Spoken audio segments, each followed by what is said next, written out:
Welcome back to the June area training videos. This is for sections E and F. I'm Jeff Davis and I'll be doing this training with you. Purpose of section E is to get total acres operated in the land use. We use this to determine land in the operation. It gives us data for the number of farms and land in the farms in the states.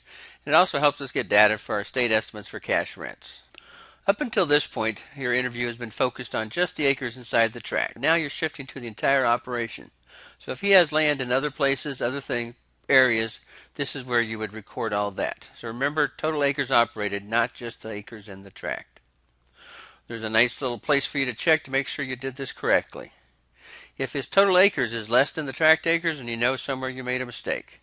If it's equal to or if it's more than the total tract acres, then your chances are you're good and you can move forward from there. Again, how much on June the 1st, how many acres did he own, how much did he rent to anybody else, then you put the total there. Make sure the total is equal to or greater than the total acres in the tract. It cannot be less. Remember that. Very important. The crop stocks box. This is very important also.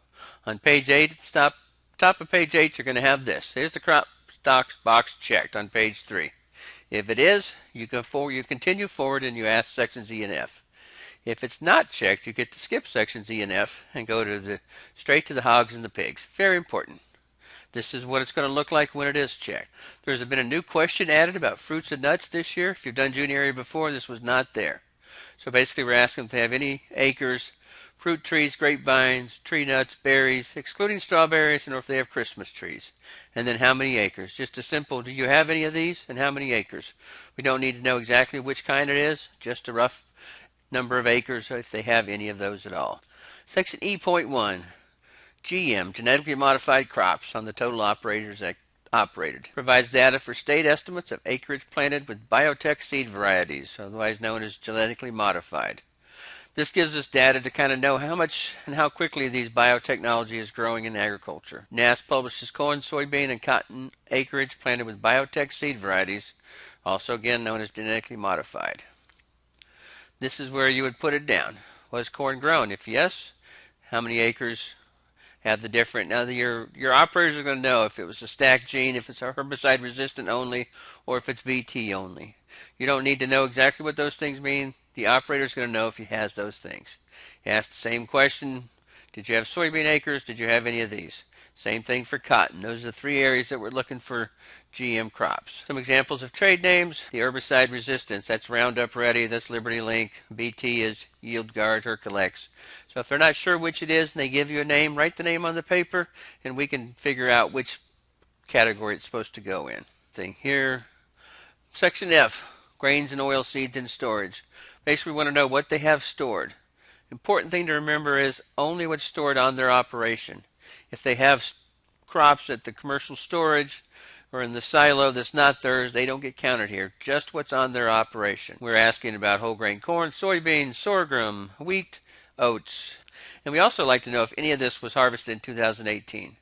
Very rare for it to be the 2018 harvest, but if it is, check yes. The purpose of this is provides data for state estimates of on-farm total grain storage capacity.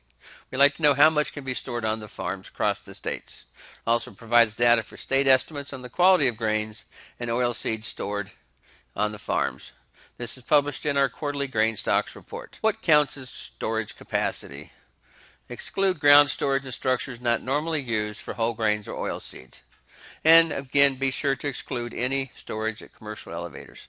So if they're using temporary storage, that does not count as part of their capacity. Just what is permanent structure is what we're looking for under capacity. For grains stored, includes all grains and oilseeds in permanent and temporary storage.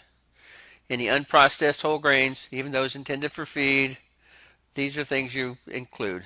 Exclude any grain that's been changed from its original form. So if it's been rolled, cracked, or milled, we don't want to count that. Again, if it's at the elevator, or if they say it's stored in town, exclude those. Also exclude any crops from the 2018 harvest. Temporary storage. What is temporary storage? Trucks, wagons, bags, grain carts, piles in a building, piles outside. Basically anything that's not a permanent storage can still be used for grain storage if they need the room. So make sure you take into account what they have in their temporary storage. If the respondent has crop in storage but doesn't know the amount, check yes and then write DK or don't know next to it to sell. We need to know if they have it in storage, even if they can't tell you how much. Capacity versus the amount of grain stored. Capacity. Only the regular grain storage, not temporary storage. Grain stored includes everything, so it is possible to have more grain stored than your capacity because you're using temporary storage.